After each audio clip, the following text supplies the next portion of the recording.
जय हिंद दोस्तों, स्वागत है आप सभी का अपना यूट्यूब चैनल पर। दोस्तों आज हम कमांडो बैच लेकर आ गए हैं, जो आपके एग्ज़ाम को एसएससी जीडी एग्ज़ाम को तैयारी को बेहतरीन बनाने के लिए हम प्रश्न लेकर आ गए हैं, जो ये सेट 2 करवाएंगे।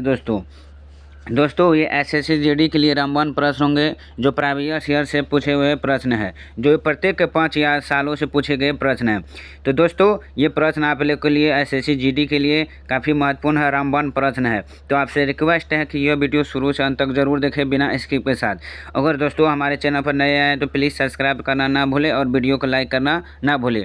दोस्तों चलिए चलते हैं हम अपने प्रश्न और। अगर आप लोग इसका पीडीएफ लेना चाहते हैं तो हमारे टेलीग्राम लिंक नीचे है, इससे जुड़िए। दोस्तों अगर आप लोग लुसेंट का बुक से जीके प्रश्न करना चाहते हैं तो वो भी वीडियो अपलोड किया हुआ है, प्ले लिस्ट में जाकर के सारे वीडियो देख सकते हैं। हम दोनों से करवाते हैं एसएससी जीडी की तैयारी को बेहतरीन बनाने के लिए। एक प्रैक्टिस सेट लेकर भी आए हैं और बुक से भी करवाते हैं। तो दोस्तों ये कमांडो बैच है, जो आपके एग्ज़ाम तक काफ़ी सिलेक्शन दिलवाने के लिए 100% गारंटी हूँ। तो दोस्तों ये कमांडो बैच से आपको 100% मैं लिख कर देता हूं कि यहाँ से प्रश्न आपके पूछे जाएंगे बिना किसी हिचकिचाहट के साथ। चलिए दोस्तों हम चलते हैं अपने प्रश्न और, आप लोग शुरू से अंत तक जरूर देखें। चलिए पहला प्रश्न आज देखेंगे कि पहला प्रश्न है कि वन नीति के अनुसार कितने प्रतिशत क्षेत्र वनों से प्राप्त होने चाहिए। तो वन नीति के अनुसार कितने प्रतिशत क्षेत्र वनों से प्राप्त होने चाहिए। तो कितना प्रतिशत दोस्तों, इसका जो सही आंसर हो जाएंगे ऑप्शन सी हो जाएंगे कौन, 33%। कितना, 33% नीति के अनुसार वन नीति के अनुसार वनों से प्राप्त होना चाहिए। कितना प्रतिशत, 33%। Option B is right answer. अगली प्रश्न को चलते हैं दोस्तों। अगली प्रश्न है कि विधान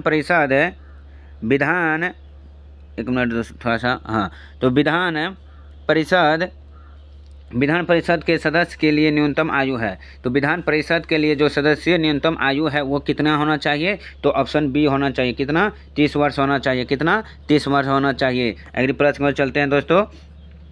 डार्विन की पुस्तक on the origin of spice कब प्रकाशित हुई थी। तो कब प्रकाशित हुई थी डार्विन की पुस्तक। तो इसका जो सही आंसर हो जाएंगे ऑप्शन बी हो जाएंगे कब, 1859 में। कब, 1859 में। अगली प्रश्न को चलते हैं। दक्षिण यूक्रेन की सभी बड़ी नदियां निम्नलिखित में से एक को ठीक करने वाली बंगाल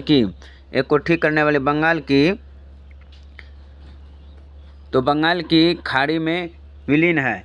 तो कौन सी यूक्रेन की सभी बड़ी नदियां हैं। तो इसका जो राइट आंसर हो जाएंगे ऑप्शन बी हो जाएंगे क्या, ऑप्शन बी, नर्मदा नदी, नर्मदा की खाड़ी। अगली नदियां। अगली प्रश्न कि सरदा अधिनियम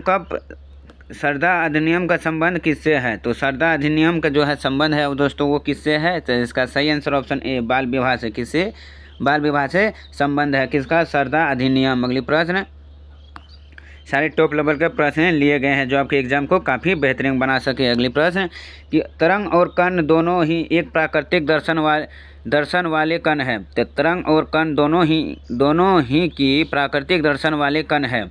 तो कौन सा है। तो ऑप्शन बी हो जाएंगे कौन, इलेक्ट्रॉन। कौन, इलेक्ट्रॉन। अगली प्रश्न कि निम्नलिखित में से कौन सा जंतु द्विलिंगी होता है। तो कौन सा जंतु द्विलिंगी होता है। तो इसका सही आंसर हो जाएगा ऑप्शन सी, जोग। जोग जो है वो 2 लिंग का होते हैं। अगली प्रश्न कि SGST का पूर्ण रूप क्या है। किसका, SGST का पूर्ण रूप क्या है दोस्तों। तो इसका सही जो आंसर हो जाएंगे आप लोग को ऑप्शन सी हो जाएंगे क्या, ऑप्शन सी, राज्य वस्तु एवं सेवा कर। कौन, राज्य वस्तु एवं सेवा कर, जिसे हम SGST का पूर्ण रूप कहते हैं। कौन चीज़, राज्य वस्तु एवं सेवा कर। Option C is right answer हो जाएंगे। अगली प्रश्न को चलते हैं।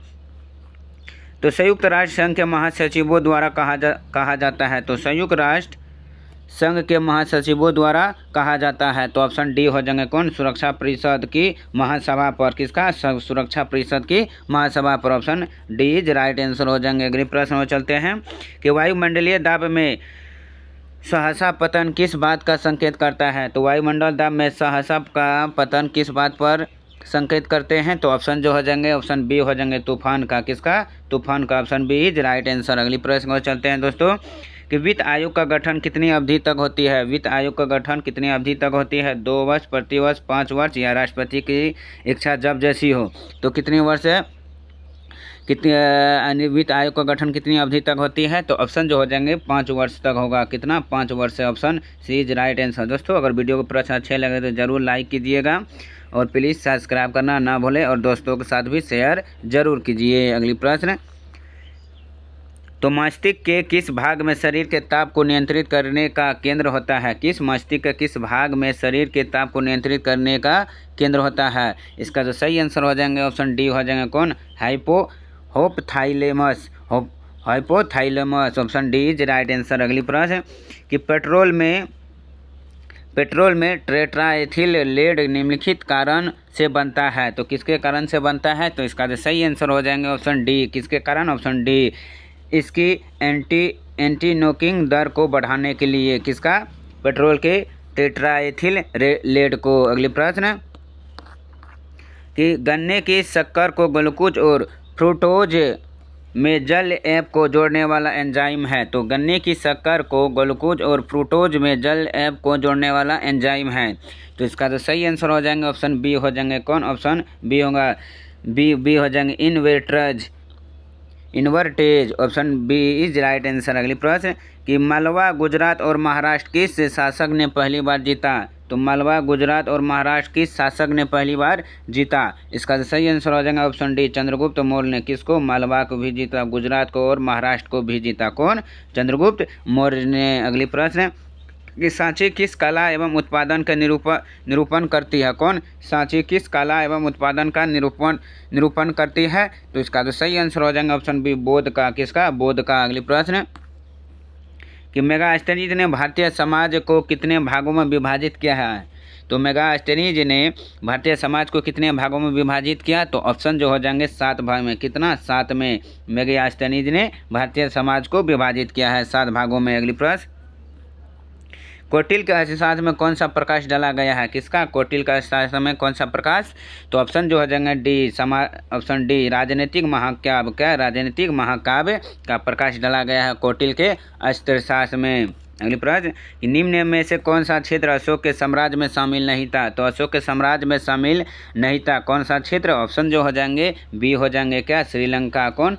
Sri Lanka. Option B is right answer. अगली प्रश्न, कि किस स्तंभ में अशोक ने स्वयं को मगध का सम्राट बताया? तो किस स्तंभ में? तो ऑप्शन जो हो जाएंगे इसका ए, भ्राभु स्तंभ में स्वयं को मगध का सम्राट करवाया है अशोक ने। अगली प्रश्न है, कि संसदीय सरकार का सबसे महत्वपूर्ण लक्षण है? दोस्तों ये किस प्रश्न है? तो आप लोग इसे नंबर से कोई बात नहीं है।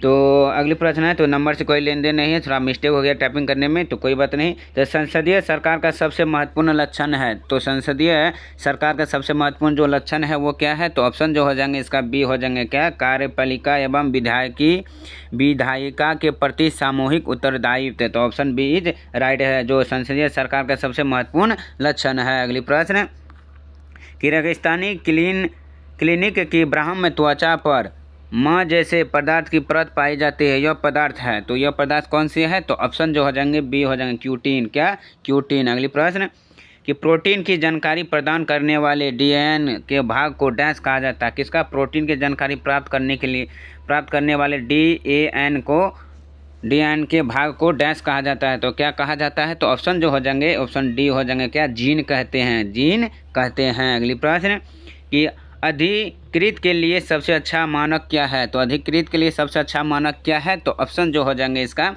ए हो जाएंगे कंपोस्ट।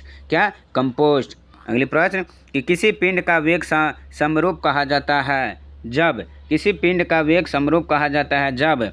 तो ऑप्शन जो इसका हो जाएंगे जब वेग का मान और दिशा दोनों तय हो। जब वेग का मान, दिशा और दोनों तय हो तब पिंड के वेग समरूप कहा जाता है। अगली प्रश्न, कि 1 माइक्रो बराबर है, तो 1 माइक्रो बराबर है तो दोस्तों कितने बराबर है? तो ऑप्शन जो हो जाएंगे डी, 0.001 मिलीमीटर। तो option D is right answer जाएंगे, 1 माइक्रो के बराबर होते हैं। अगली प्रश्न, कि लिटिल कॉपररेल का नाम किससे प्रसिद्ध है? किसका? लिटिल, तो लिटिल कॉपररेल का नाम किससे संबंधित है? तो लिटिल जो कार्पोलर का नाम है जो वो किससे प्रदेशित है, तो इसका जो सही आंसर हो जाएंगे ऑप्शन बी हो जाएंगे नेपोलियन बोनापार्ट से। किसका? नेपोलियन बोनापार्ट से संबंधित है। अगली प्रश्न को चलते हैं दोस्तों।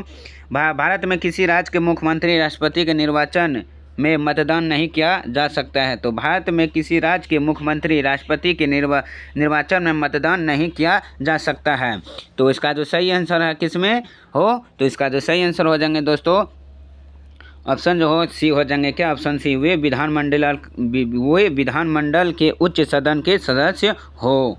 अगली प्रश्न कि नागरिक और विदेशी दोनों को प्राप्त है। तो नागरिक और विदेशी दोनों को प्राप्त हो क्या? तो ऑप्शन जो हो जाएंगे डी हो जाएंगे साहित्य अधिकार। क्या? साहित्य अधिकार, जब नागरिक और विदेशी दोनों प्राप्त हो।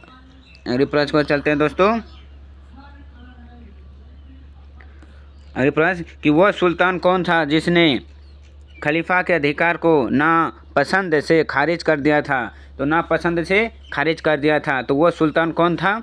तो ऑप्शन जो इसका हो जाएंगे ऑप्शन ए हो जाएंगे अलाउद्दीन खिलजी। कौन? अलाउद्दीन खिलजी। जो सुल्तान था वो खलीफा के अधिकार को नापसंद कर दिया था। कौन? अलाउद्दीन खिलजी ने। अगली प्रश्न को चलते हैं दोस्तों कि नवनिर्मित केंद्र उदयपुर प्रदेश जम्मू कश्मीर में कुल कितने ज़िले हैं? कौन? उदयपुर प्रदेश जम्मू कश्मीर में कुल कितने ज़िले हैं? तो ऑप्शन जो हो जाएंगे बी। कितना? बी 20 ज़िले। कितना? 20 ज़िले। अगली प्रश्न केंद्र पूर्वोत्तर राज्य बेरोजगारी में कुल कितने ज़िले हैं? तो केंद्र पूर्वोत्तर राज्य बेरोजगारी में कुल कितने ज़िले हैं? तो इसका जो सही आंसर हो जाएंगे दोस्तों ऑप्शन डी हो जाएंगे 8 ज़िले। सॉरी, डी नहीं, ऑप्शन जो हो जाएंगे ए हो जाएंगे 2 ज़िले हैं। डी नहीं, ऑप्शन ए। अगली प्रश्न है कि ऑपरेशन किलिंग आर्ट का निम्न संबंध किस अवैध व्यापार से है? किसका? ऑपरेशन जो है क्लीन आर्ट का निम्न संबंध किससे है? किस अवैध व्यापार से है? तो इसका सही आंसर हो जाएंगे दोस्तों ऑप्शन सी हो जाएंगे कौन? नेवले के बाल से। किसके? नेवले के बाल से संबंधित है। कौन? ऑपरेशन क्लीन आर्ट का। अगली प्रश्न उसने कहा था, तो किसने कहा कि आराम हराम है? तो उसने कहा था, यानी किसने कहा था कि आराम हराम है? इसका तो सही आंसर हो जाएगा ऑप्शन डी, पंडित जवाहरलाल नेहरू ने क्या था कि आराम हराम है। अगली प्रश्न को चलते हैं। तो स्वतंत्र पार्टी के संस्थापक कौन थे? तो स्वतंत्र पार्टी के जो संस्थापक थे वो कौन थे? तो ऑप्शन जो हो जाएंगे ऑप्शन ए हो जाएंगे कौन? श्री गोपालाचारी ने, जो स्वतंत्र पार्टी के संस्थापक थे। अगली प्रश्न कि 2011 में उत्तर प्रदेश और महाराष्ट्र के बाद सबसे ज़्यादा जनसंख्या वाला राज्य कौन सा है? तो कौन? 2011 में उत्तर प्रदेश और महाराष्ट्र के बाद सबसे ज़्यादा जनसंख्या वाला राज्य कौन सा है? तो इसका तो सही आंसर हो जाएंगे ऑप्शन डी हो जाएंगे बिहार राज्य। कौन? बिहार राज्य है। Option D is right answer. अगली प्रश्न कि 2011 के अनुसार भारत स्त्री दर्शन की दृष्टि से केरल के बाद दूसरा स्थान किस राज्य का है? किसका? 2011 के अनुसार भारत में स्त्री दर्शन की दृष्टि से केरल के बाद दूसरा स्थान किस राज्य का है? तो इसका सही आंसर हो जाएंगे ऑप्शन ए हो जाएंगे मिजोरम का। किसका? मिजोरम का। अगली प्रश्न कि अहोम जनजाति भारत के किस राज्य से संबंधित है? कौन? अहोम जनजाति भारत के किस राज्य से संबंधित है? तो ऑप्शन जो हो जाएंगे डी, असम से संबंधित है। अगली प्रश्न है कि सिख के जो पांचवें गुरु अर्जुन देव के वंशज कौन थे? जो सिख के पांचवें गुरु कौन है? अर्जुन देव। इसका वंशज कौन है? इसका जो सही आंसर हो जाएंगे दोस्तों ऑप्शन सी हो जाएंगे क्या? Option C Jahangir. क्या? जहांगीर थे। अगली प्रश्न दोस्तों वीडियो का लास्ट प्रश्न है अगली प्रश्न है लास्ट कि शराब का निर्माण किस क्रिया के परिणाम स्वरूप होता है? तो शराब का जो निर्माण है वो किस क्रिया के परिणाम स्वरूप होता है? इसका जो राइट आंसर हो जाएंगे दोस्तों ऑप्शन ए हो जाएंगे किण्वन के शराब के निर्माण के क्रिया के परिणाम स्वरूप होता है। तो option A is right answer हो जाएंगे। चलिए दोस्तों आज के लिए बस इतना। जो मैंने 40 प्रश्न करवाए वो एसएससी जीडी के प्रीवियस ईयर से पूछे हुए प्रश्न है जो काफ़ी महत्वपूर्ण था दोस्तों। अगर आप लोग को यह वीडियो प्रश्न अच्छे लगे तो प्लीज़ ज़रूर लाइक कीजिएगा और चैनल पर पहली बार आए तो सब्सक्राइब करना ना भूलें और वीडियो को शेयर जरूर करिए दोस्तों के साथ। चलिए दोस्तों फिर मिलता हूँ सेट 3 के साथ। ये कमांडो बैच है दोस्तों, ये आपके एग्ज़ाम तक का सिलेक्शन पक्का गारंटी के साथ आपको सिलेक्शन दिलवाएंगे। यहाँ से प्रश्न आपके एग्ज़ाम में हूबहू पूछेंगे। चलिए आज के लिए बस इतना ही, फिर मिलता हूँ अगले वीडियो के साथ। तब तक के लिए धन्यवाद। Take care, bye bye.